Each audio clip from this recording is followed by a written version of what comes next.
Hello students, I'm Divya Kashyap from iVis Education. As you all know that I am your chemistry expert और हम पढ़ रहे हैं class 12th की chemistry. We are doing chapter 13 that is organic compounds containing nitrogen. देखिए इस chapter में अभी तक हम काफी टॉपिक्स कर चुके हैं, 2 वीडियोस लगभग हम कर चुके हैं इसके अंदर. तो अभी इस वीडियो के अंदर हम केमिकल प्रॉपर्टीज ऑफ अमीन्स पढ़ने वाले हैं.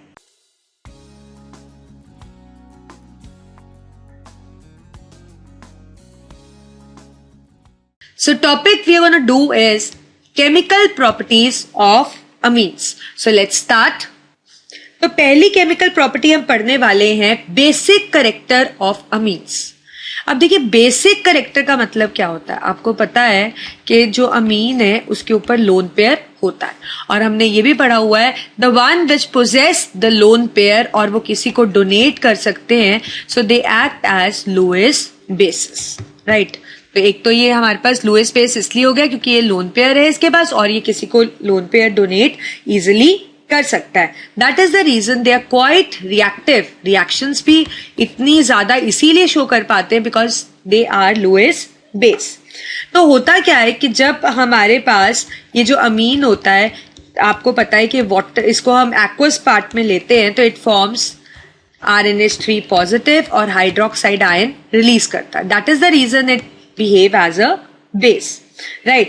तो अभी हम यहाँ पे इसका बेसिक कैरेक्टर को यूज करते हुए इसका कंपैरिजन देखेंगे कुछ और कंपाउंड्स के साथ.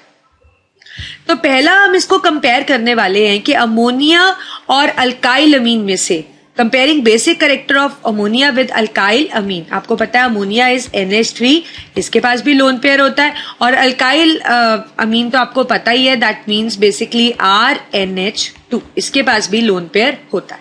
तो इन दोनों में से कौन कितनी जल्दी अपना लोन पेयर किसी को दे पाएगा वो उतना ही बेसिक ज्यादा होगा नेचर में.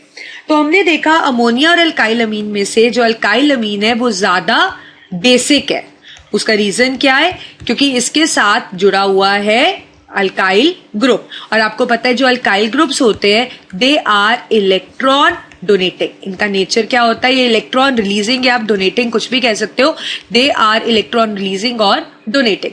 तो ये क्या करते हैं? इस N के ऊपर इलेक्ट्रॉन डेंसिटी बढ़ा देते हैं. So that is the reason it can easily lose its electrons. ये अपना लोन पेयर इजिली किसी को दे सकता है. Therefore it is more basic.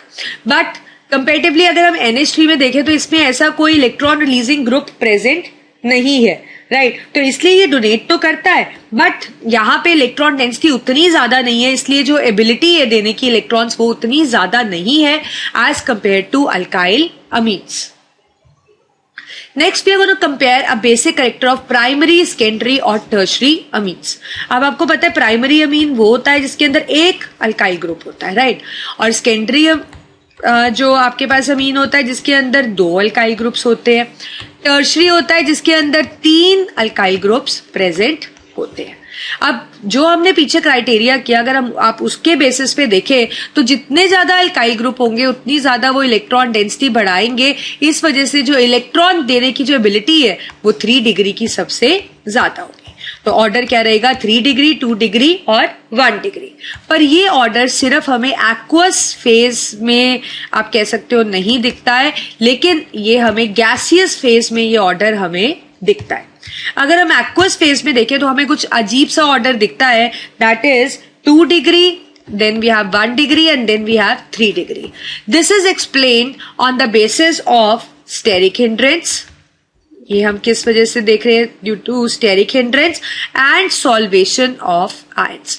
तो इन 2 फिनोमिना की वजह से मतलब जो कंसेप्ट है बेसिक कैरेक्टर का वो इन 2 ऑब्स्टेकल्स को पढ़कर एक आप कह सकते हो एक टेंटेटिव आइडिया निकाला गया है कि it can be 2 degree, 1 degree और 3 डिग्री. लेकिन गैसियस फेज में हम प्लस आई इफेक्ट को देख रहे हैं कि जो जितना इलेक्ट्रॉन रिलीजिंग होगा उतना इलेक्ट्रॉन डेंसिटी बढ़ जाएगी और उतना इजिली इलेक्ट्रॉन दे पाएगा. Third, we are going to consider the basic character of alkyl amines and aryl amines. आपको पता है alkyl amines में क्या होता है? RNH2 और aryl amine में क्या होता है? कि बेंजीन रिंग होता है और उस पे आपके पास अमीन ग्रुप लगा होता है. तो अगर हम इन दोनों को कंपेयर करते हैं तो भी बेसिक कैरेक्टर अल्काइल अमीन का ज्यादा है, चाहे लोन पेयर दोनों में है। बट अगर हम इसको एक्सप्लेन करते हैं कैसे, अब आप देखिए, अगर आप एराइल अमीन का हम स्टेबिलिटी अगर एक्सप्लेन करें तो ऑब्वियसली हम इसको रेजोनेंस के बिहाफ पे ही करेंगे। तो अगर हम इसके रेजोनेटिंग स्ट्रक्चर्स बना लें एनालीन के, तो आपको पता ही है इसके पास लोन पेयर है, राइट? तो ये इस बॉन्ड को देगा, तो इसकी जो रेजोनेटिंग स्ट्रक्चर्स होंगे वो क्या होगा, यहाँ पे पार्शियल डबल बॉन्ड करेक्टर और पॉजिटिव चार्ज आ जाएगा। इलेक्ट्रॉन यहाँ पे क्या, तो ये आपके पास नेगेटिव, और ये इस तरह से इसके रेजोनेटिंग स्ट्रक्चर्स बन जाएंगे, क्योंकि जो चार्ज है वो इस तरह से सर्कुलेट होता रहेगा, राइट? तो आपके पास इस तरह के रेजोनेटिंग स्ट्रक्चर्स इसके आ जाएंगे। अब ये आ जाएगा इस अगेन इस पोजीशन पे, तो ये आपके पास आगे इसके रेजोनेटिंग स्ट्रक्चर्स, ठीक है।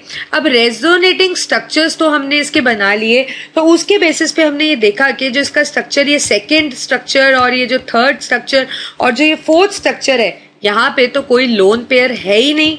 अब अगर लोन पेयर नहीं है तो ऑब्वियसली जो बेसिक स्ट्रेंथ है वो क्या है, लेस। देयरफॉर इसकी जो बेसिक कैरेक्टर है वो कम है एज कंपेयर टू। दूसरी प्रॉपर्टी हम कर रहे हैं इसकी reaction with acids.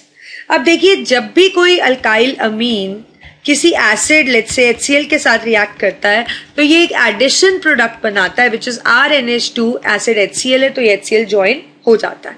For example, हमने यहाँ मिथाइल अमीन ले लिया, इसमें हमने हाइड्रोक्लोरिक एसिड डाला और हमारे पास आ गया CH3NH2 HCl, और इसका नाम क्या बनेगा, दिस इज मिथाइल, ये CH3 मिथाइल हो गया आपके पास, दिस इज अमोनियम क्लोराइड, ये इसका नाम है। तो इस तरह के एडिशन प्रोडक्ट ये एसिड्स के साथ बनाता है। तीसरा रिएक्शन हम देखेंगे इसका अल्काइलेशन। आपको पता है यहाँ पे रिएक्शन अल्काइल ग्रुप के साथ होता है सब्स्टिट्यूशन। तो लेट्स से आपके पास CH3NH2 मिथाइल अमीन है, लेट्स से हमने इस पे कोई अल्काइल ग्रुप डालना है तो हम उसको RX की फॉर्म में ले लेते हैं। Let's say we take CH3Cl, तो होगा क्या, यहाँ पे जो ये SH है that gets substituted by this alkyl group, right? तो आपके पास बन गया डाइमिथाइल अमीन प्लस HCl। अब जब तक इसके पास H है तब तक आप इसको फर्दर रिएक्ट कर सकते हो।